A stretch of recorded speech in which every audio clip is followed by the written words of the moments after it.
Hello and welcome to the Ledger Lounge, an accounting and business advisory podcast brought to you by James Scott at Manchester.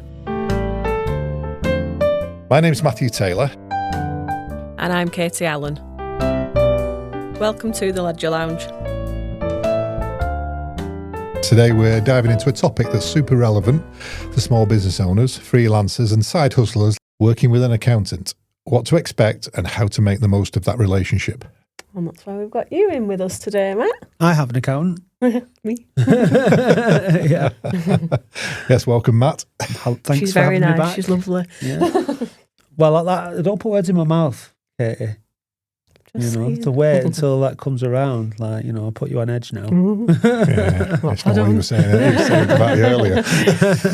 Whether you're just starting out or you've been trading for a while, knowing when and how to bring an accountant on board can make a huge difference. Not just in staying compliant, but in growing your business strategically. So when do you need an accountant? It's probably a question that when you've just set your business up, you probably don't really think straight away. When do people, in your experience, think that they need an accountant? At what point in your experience? Usually when they know that it depends on what type of company it is, but if you've started off and just set up a limited company and then all of a sudden you go, oh, I've got annual accounts to do. I think the word probably scares people. Oh, how do I do them? Is probably when they tend to come to us. Oh, well, I've set up my business 9 months ago. I know that I've got accounts due in 3 months. I know what the right answer is to that. Yeah. It's right at the beginning. Yeah. Setting the business up. But I really do think it depends on the personality you're dealing with. I think we've had clients who have set businesses up, even if it was a side hustle. They've come to us and say, what do I need to do? And you can get them registered and you can deal with that setup and get things right from the beginning. Then there are other people who wait for the letter from the Inland Revenue, say, you've been trading on eBay for so long, we've got the records, we know how much you've earned. Yeah. You need to do something about it. Yeah. By then it's probably too late because you're probably going to get a penalty. Yeah. So it really depends. And it depends, I guess, on your own, I want to use the word competence, but also your own experiences, your own skill sets. You might be able to, depending on how big your business is or small, you might be able to do a lot of it yourself because you have experience or whatever. You might be able to manage that, I guess, if it's quite basic in terms of what you do. But I think because of some of the stuff we've talked about with, the last episode you were talking about VAT, and then, you got your Make Tax Digital, and then you've got all these other things. And if you've got a lot going on, you've got a business that's starting to pick up and turn over a lot more money and things like that, then I think it starts to get a lot scarier and you start to need so I guess there's a point where you can do your own bookkeeping and you can do things yourself. Would you say that's fair? There is. But I also think, just going back to what you've said then, where things can become scarier because you've got more things to consider, is when we notice a trend with that, where people think, oh my God, there's so much to do and I don't even know where to start. And they still leave it till the very last minute to get an accountant. And then we're then trying to unpick what's gone on over 12 months. They've been busy or they don't know what went on 12 months ago. You made a little involuntary noise when I said that. Do you think that if you're running a business or self-employed, no matter what, you'd be better off with an accountant? I think so, but I am an accountant as well. So. And I also think don't be scared to get an accountant. Don't be scared to make that decision and go and have an appointment with an accountant and see whether you might be a small business that generates one invoice a month or whatever, and you might be able to control that yourself. But just go and speak to somebody that's knowledgeable in that area, where you might think, oh, I didn't actually know I could do that. Because a lot of the time, like we said, some people do come to us quite late on in their first year of trade, or sometimes we've had people that come to us that haven't done anything for 3 years. Yes. And they've come and they've gone, I don't know what to do. Got all these letters. Yeah. So I think don't be scared. Don't be scared to get an accountant. Inherently, we're all a little bit scared of making decisions, and we'll put something off and biting the bullet at the beginning. You don't have to be VAT registered. You don't have to have employees. You don't have to be running a limited company. There is still advice that you can get from an accountant. Yeah. I think whatever it is that you set out to do, you probably do it with the aim of it being successful.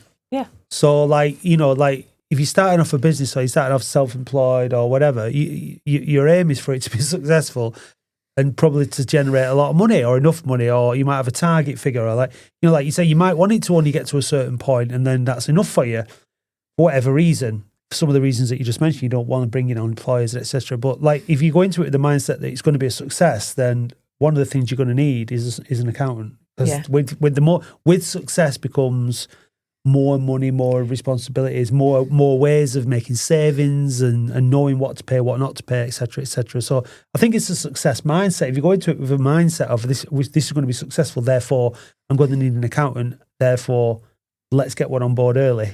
Yeah, you're right. But being honest, you've set the business up because you know what you're doing in that business. And actually, you're going to be more of a success by focusing your efforts on that business from the word go. Spending your time developing the business, advertising, whatever it might be, developing customer base, whatever it might be. Leave the accounting side to somebody who can take that stress, that burden away from you, so you've got more time. You're effectively outsourcing that element of the role of your business, of a small business. Outsource it to somebody who gets excited about Jaffa cakes, in court, VAT, things, that kind of thing. And if you wonder what we're talking about, you need to listen to the previous episode. Yeah, but that's the thing. It's not. It's numbers aren't for everyone, and I can never remember his name. He's the author of some books. He wrote one called Sapiens, and it's about the evolution of the human, Homo sapien. But he talks about the concept of numbers, and it's not something. Although mathematics is like intrinsic in everything, like it's kind of like the structure of everything is based around maths, isn't it? And but as our human brain isn't really designed to understand numbers, because if you take us out of the world that we live in today and take us back to like the plains and like hunter gatherers, and numbers weren't a concept. Like, we never needed numbers. It's so numbers to us is a relatively new concept, and that's why some people are blessed and that they grasp it, and then for others it's just like they might as well just like they're like patterns on a thing, and some people just can't get to grips with it. And it's not that you're stupid or whatever. It's just that it is a bit of a foreign language to a lot of people, numbers. And I think because of that, with money being obviously and finance being all about, and accounts all being about numbers, it's one of those things that scares us because it's not something that's natural to us. So if you can outsource that to the people who like numbers and understand them and like working with them, it's just a massive burden off your shoulders. Yeah. And it's not unusual. It's advisory as well. Like, you feel good when you've been able to help a client with any issues that they've come across there and then, not a client that's 12 months behind or 3 years behind. And it then becomes a bit of a case of, well, we need to get this done to avoid further penalties, further interest or whatever. Getting an accountant from day dot means that you understand your business just as much as they do. They understand the numbers. You get to run your business. Your accountant's in touch more often because they're probably doing, well, we're doing things monthly, weekly, quarterly, constantly for people. So we get to understand that business from the get-go as well, rather than it becoming a bit of a learning curve for us to understand what's gone on in the past. Yeah, I think a good accountant would always want to understand your business model, would understand who your customer base is, how you're making money. Future planning is a really important thing as well. And from there, future planning, growth, and all right, this is where what are your life goals? Do you want to get to a stage where, okay, I've worked for 20 years working for somebody else, I'm setting my own business up, but I only want to work 3 days a week. I need to get to a stage where I'm working for myself and I can work those 3 days and take a bit more time, a bit more quality time. What it shouldn't be is where it becomes all encompassing and all overly consuming of your life. And a lot of people in self-employment, especially, you see that their life is their job. And if you're looking for an improved lifestyle, which a lot of people are that set a business up, setting those goals, getting somebody to help you and understand is a really good way of doing that, so that they can help you achieve your life goals. I think from anyone who sets up their own business or is self-employed, it's a lonely place, like, because you have to do everything on your own. You know, when your IT breaks down, you have to fix it. When anything, customer service, sales, marketing, whatever, all these things. And you will fail if you don't find people to support you and you don't find people to talk to and you don't get those people in place. And that is one example. There are others of ways for getting mentors and advisors and people and they're obviously joining business networks and all that kind of stuff. But somebody to specifically talk about money with and planning and being ahead and knowing what to expect. I think that's the thing. I think when you start a business, you don't really know what to expect. You've got this idea, you've got this vision, you've got this product, this service that you want to deliver. Then you go on this massive learning curve and find out all these things. And I guess you're always doing that. You're always learning. But when it comes to finance and accounting and growing the business, there are rules and it is formulaic. It's like you get to this point, this happens, this point, this, and as accountants, you know what those milestones are and thresholds are and all those kind of things. So you can then start future planning and setting those targets and knowing what to expect, but rather than everything being a massive surprise all the time. Supports decisions, not helps you make decisions. Or an accountant could then say, "Oh well, you're up to here now. You're going to go back registered, going back to VAT." Not going to talk about it much, but we've had a look. We've done an exercise. We think this is the best scheme for you. If you were on your own and you didn't have an accountant, it might be because you're not making a lot of money or whatever. You're not going to make that decision. You're probably not even going to register for VAT or register for any scheme that you might have to register for because you think, I'm doing all right. You might think you're doing all right, but then sometimes you get a letter through the door and you think, oh. Or we don't know what we don't know. Yeah. And quite often that's really, unless you ask the question, is there anything better I can be doing? And you ask, and you get the right person to be helping you on that. Yeah. So we're there to help, obviously, take that workload off the person that's running the business, but we're also there for support as well. Like we've many a times have said to clients, where do you see not just your business, yourself in 5 years' time? Oh, well, I want to buy a house, or I want to, right, okay, well, we know that you're going to have X amount of income for your mortgage. There's loads of different things that just come off the back of submitting one set of annual accounts or one tax return. Some people are dead organised and they have like business plans, strategy plans, targets and all this kind of stuff. And that's great. Good for them. Other people aren't like that, but both of these types of people start businesses and do their own things. So the people who are really strategic, really organised, really logical, and maybe have experience of that strategic planning and project management and stuff, that was great, and that might be brilliant for their business. But they might lack other things that this other person has. So we're all a blend of different types of skills and whatnot. But if you're the kind of person, and that's like me, I'm describing me. I'm not the kind of person who sets out strategic targets, and I need people to help me do that, because I'll sit down in there and be like, what can I do now that's going to release some dopamine and stimulate me, and what's creative, and like I want to do this, and so that kind of stuff can get neglected if I'm not careful. But I'm aware of that, which is why I've got an accountant now, and we can. It'll be really good for when because I'm obviously inputting accounts down. Things are starting to.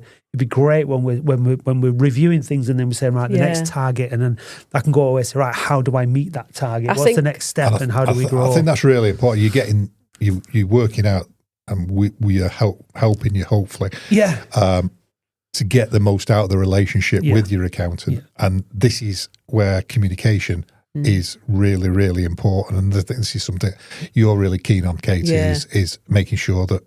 Well, it's like you said earlier, when you got you seen your phone and the call come through from me, oh, what does she want now? Well, eventually it's not going to be, oh, I'm scared of my accountant, what does she want now? What have I not done? It's going to be, what was the real reason? She's going to help me with something. Like, what was the real reason you rang me?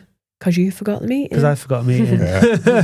I was sat on top of the mountain on Teams. Yeah, and it wasn't anything about. It was supposed to be about. It was about podcasts that we were supposed to be talking. And the phone rang and it said Katie. I was like, Katie. I didn't really think, what does she want now? But I was like, and then I went, oh, and then he answered the phone. She said, "You've forgotten about this meeting, haven't you?" Yeah, because I was in the middle of like doing a lot of editing and stuff. But again, like that's the thing. If I don't have an accountant, and I know it's unrelated, but if it is related to my accounts, the phone will ring and there will be a reminder. And I think there was a stigma, or perhaps still is. I'm not sure how other businesses run, but there is a stigma of accountants are only looking at in the past. What happened last year? What happened 3 months ago? We're not. Yes, we might have to report about what's happened in the last 3 months or in the last 12 months by whatever deadline. But we, as a firm, will look at, they've done really well this year. Like, what can we do? Can we do a bit of tax planning for them? Let's give them a ring. Let's bring them in. Let's just have a chat with them. Where do they want to be in 5 years? Or there's loads of stuff that we do look into and help with, not just about, thanks for sending us your things. Here's your tax return. Yeah. The thing about relationships, though, is really important because no one wants to be chopping and changing crucial roles like accountants and things like that. But you will if you have to for whatever reason. Yeah. But your business model is very much on a customer retention, isn't it? It's like once you've got a customer, you want to keep a customer and you want to keep them for the longevity of their business, don't you? And it works both ways. Like, and as long as that, the more that relationship develops, the more likelihood is that it just becomes integrated, and that it's win-win then, isn't it? Because they know your business inside out, you know them inside out. You've got a relationship. It works for you.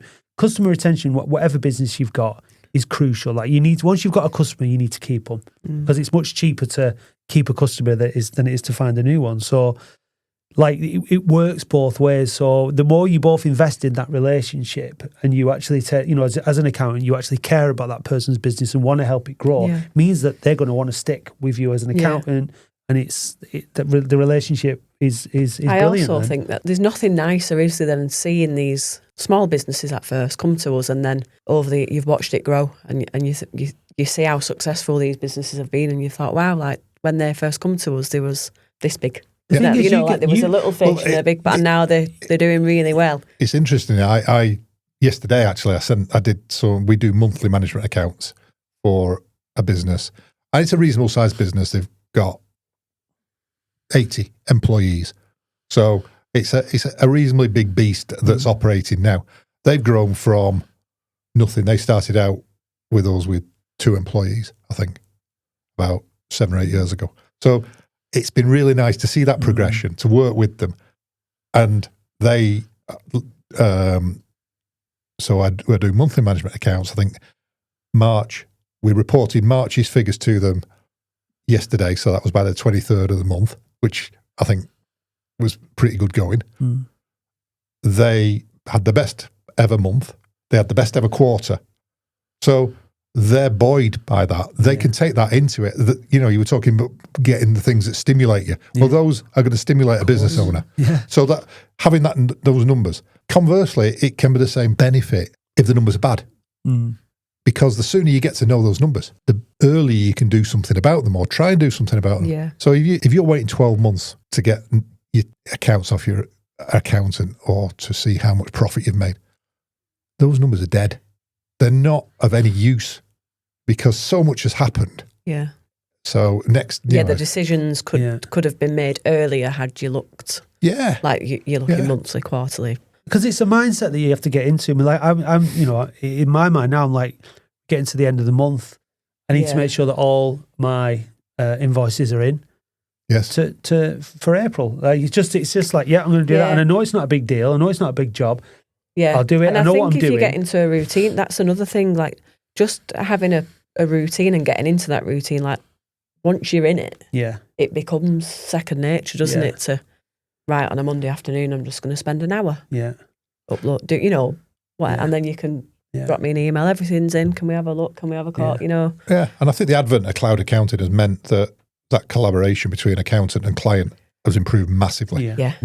That we're both looking at the same numbers instead of having to send a data disk or an email with data across or whatever it might be, and then install it there. Where you're both looking at the same numbers. You can have the conversation over the phone.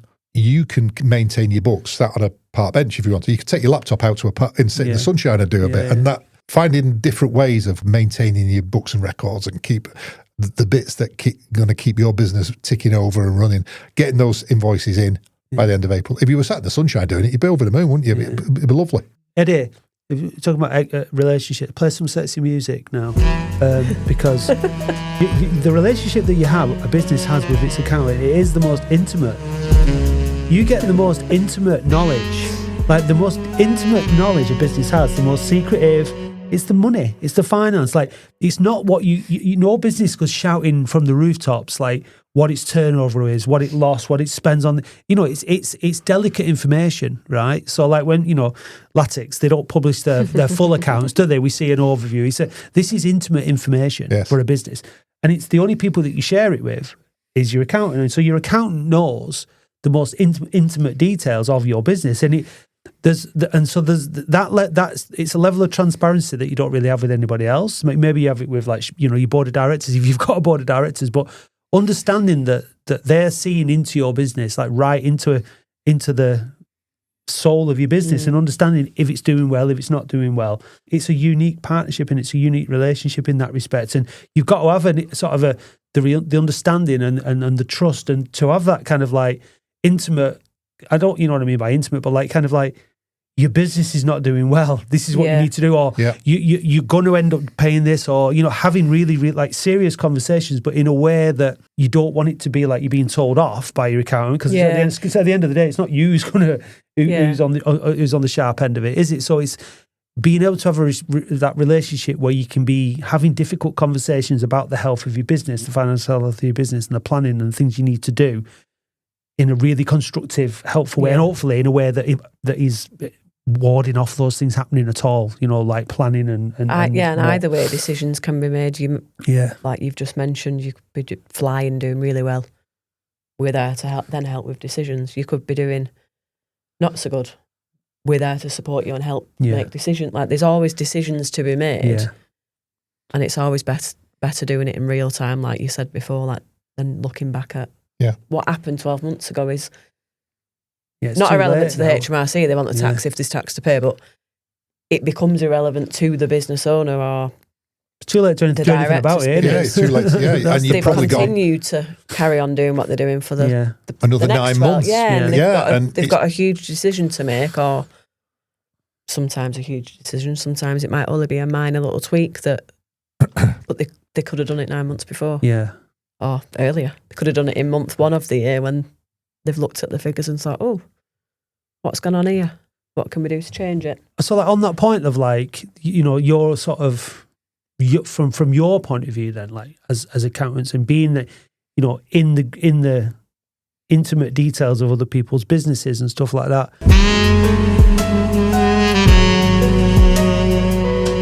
Do you think that I know that you're very much a relationship focused kind of practice and that's what you want to do. I guess there's always been practices that are really good with that as a sensitive, and then are there practices that are more insensitive?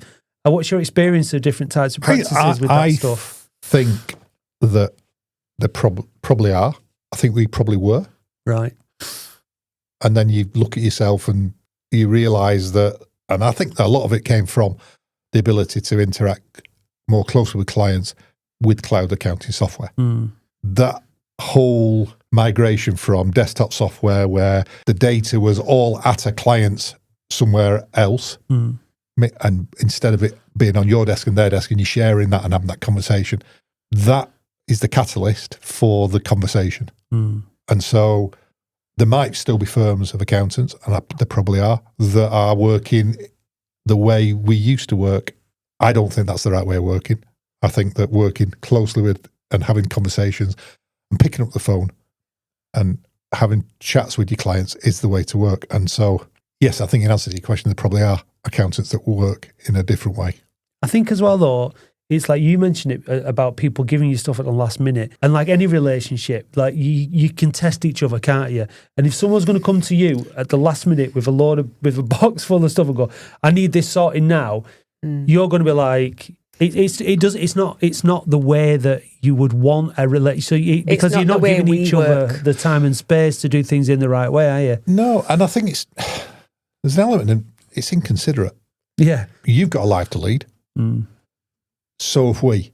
People have got families at home. They've got whatever they've got to have their time to be able to go home. If they're then working at 8 o'clock at night because you've given them their stuff. Yeah.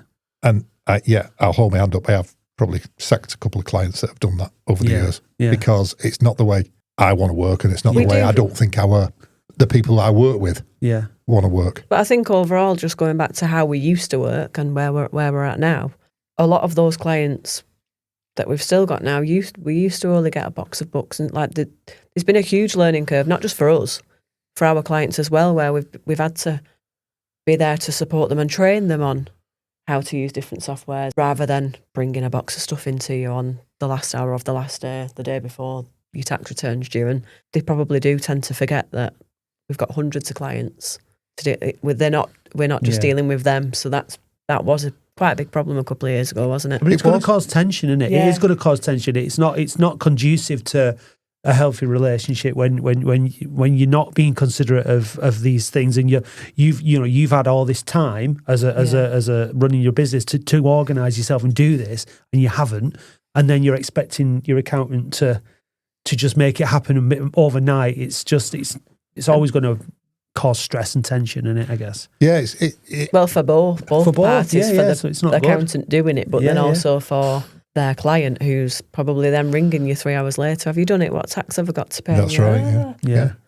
So we're now entering like a golden age, aren't we? Because like for centuries, probably accounting was done in a certain way, wasn't it? Ledger books and like paper and pen and paper and done a certain way. And then you've got, maybe the invention of the calculator might have made a big difference, and then, and word processing and stuff like that. But now we're moving into this completely sort of, obviously we talk about AI a lot on this podcast, or you talk about AI, and you've got AI and cloud software, and it's just a different level. But it should, in theory, make everything a damn sight easier for both the business and the accountant, providing still that you do things in a timely manner. That's the ultimate lesson in it. That's the takeaway. I think that taking the human interaction out of things, in this case, is probably a good thing. It's the mundane. It's removing the boring tasks, so that raising of your invoice, or that sending your invoice to your accountant, or whatever it might be, becomes easier. And using AI to do that becomes easier. The process becomes more efficient. So it gets to us earlier. Our element of the work can use elements of AI. So that again becomes more efficient. So the end result is that we've got a set of numbers that makes sense sooner than we had previously. And at that point, you can then have the conversation about those numbers. That's when you're going to make the difference to a business. Yeah. What do you want to do with those numbers then, innit? Like, what decisions can be made. Do I want to, when am I ready to, like, obviously I've got this studio, like, I want to move to somewhere bigger. How do I do that? When do I do that? Yeah. How am I going to afford to do that? What can I borrow money based off what? All these questions, and these are the things that I'm really excited about. Actually excited, but I want to just sit down with those numbers, those end numbers. Yeah. Do you know what I mean? To sit down and have that conversation with you. I just want to input what I need to input. Let you do all the this is that and that. This is where we're at. This is what we're expecting for the next 12 months, next 3 years, and start making a plan from that. And that's. I think it's always good for that. Businesses to have a plan as well, not just about a plan off. If the numbers look like this, then we can do this. Actually have a good structure in place, and to be able to make decisions, not just based on the numbers, but, we've had a really good year, let's just go on holiday and do this. Actually sit down with your accountant and speak to them. Let them know where you want to be. Like you've just said, I want a bigger building. I want to move. I want to do this. Don't wait until the week before you've got an appointment with the estate agent to move. So it's not a chore then for somebody to, like Matthew said, you don't want to be working till 8 o'clock at night. But you do it because you've got clients to support. To support, yeah. But presumably with all this making tax digital stuff and everything else, and the report, the quarterly reports and all that kind of stuff that people have to do, people are going to start getting into better habits, and it's going to make your life which is going to be one of the benefits of MTD. But it's the benefit to benefit to us as well as business owners, and because going into things with your eyes open is a lot better than. I'm quite a spontaneous person, so I'm quite happy to sort of like just do things and go with the flow and feel it. But when it comes to money and financial planning, it don't work. You need to know where you're at with your money. You need to know what your options are. You need to know if you're going to run out. You need to know what's working, what's not working. You need to know how much tax you're going to have to pay. Not knowing all this stuff is avoidable. That's the thing, innit? It is avoidable. But I'm lucky because I'm making a podcast with my accountants, so I'm learning a lot. But there is information out there. But the best said no one else ever. I know, yeah, that's true. But the information, it's all specific to you, isn't it? It's not one size fits all when it comes to the rules of accounting are there for everyone to see, but which rules apply to you and when varied depending on who you are and what your business is. And everyone's personal circumstances differ as well. You might have five businesses that do the same thing. Yeah. But away from the business, each person that owns that business has different circumstances and might need more things from us every now and then. Everyone's life is different. Yeah. So going into your accountant, when you have a meeting, like if you are setting up a meeting with an accountant, I think from my point of view, what I'd say is go in and sit down and say, right, this is my plan. Yeah. This is what I want to achieve personally, and I want the business to do this so that I can afford to do this, and lay it all out there and give them as much information as you can. Yeah. Again, it's about sharing those intimate details with your accountant and say, right, how do we make this work? Accepting the support as well we're not just there to tell you you've got tax to pay or we've done this, can you sign it? We need to file it. We're actually there to support them as well. And help that business grow, watch it grow. I think there's one thing that's really important to mention in all of this, accountancy, intimate loving, is that accountants are running a business as well. Yeah. Yeah. So accountants charge fees. Yeah. Accountants, some people call it an investment in your business. I feel that's a bit of a salesy term, if I'm being honest, but accountants do charge fees. You're going to get what you pay for. So you may, if you want an all singing, all dancing, full and nose to tail service, you're going to pay for it. I got somebody approached me a few weeks ago, and he's an accountant who's now retired, but he'd been approached by somebody, and they were having their limited company accounts were done for £250 a year, but they were unhappy with the service they were receiving from the accountant. And so it was, well, you can't have one without the other. You're not going to pay rock bottom prices and get the level of service that Katie's delivering to clients. So there's also an understanding that accountants run a business. But £250 a year isn't an investment because you're not going to get a return on that. You think about an investment is something that you expect to get a return on. Now, not all investments come off. Some you lose on some investments. Well, by putting 250 quid to your account, you're losing on your investment. Yeah. So it's an investment. If you want to get something in return on your investment, it needs to be, put in the right place. So putting your money in, the right amount of money in with the right account it will be an investment then if you do everything that you're supposed to do. And you've got a good relationship, but like you've got to look after your investments, haven't you? You can't, it's a good analogy really, because it's only an investment if you make it work for you. Yeah. And if you don't, it's not. It's just, and I think that's what stops people from getting an accountants early is thinking, is this money that I can? We've spoken about this before. Is this money that I can afford to throw at something that's not giving me an immediate return? Well, some things are a slow burn, but they will pay off in the end. I think that's where it comes down to having an accountant, I think. So here I am, the accountant fan club. Who'd have thought I know, yeah. Yeah, so I think, just to summarise, I think communication is all important and as early as possible. And accept the support as well. If your accountant rings you, it's not always going to be doom and gloom. They might just be ringing you to see how you are. You've forgotten your appointment. To tell you that you've forgotten to turn up for a meeting. Yeah. all the latter. Yeah. But I did park up at Dovestones for the meeting, so I did have a nice scene. A nice view, yeah. So, but I was the only one who was actually doing any work. No, I finished a meeting with a client and I didn't. At Dovestones? I had like 6 minutes until the meeting, so I thought, oh, well, I haven't got time to go back to the office because the meeting's going to start. So I sat in my car at Dovestones. Lovely. You didn't answer. I was still the only one doing any work anyway, regardless. Well, you weren't. No, well, I was, but no, but not work for you, unfortunately. Not the way it should have been doing. Yeah. But that's it. But also, if that's the case, just be honest.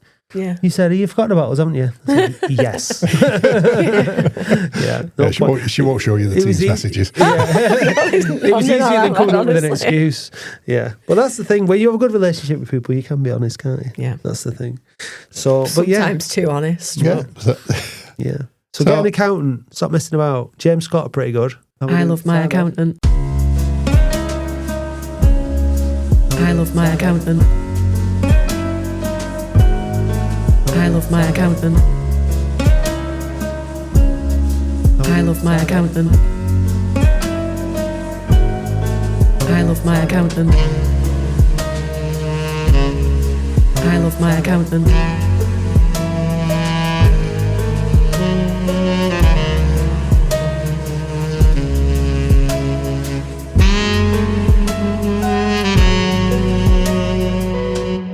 I love my accountant.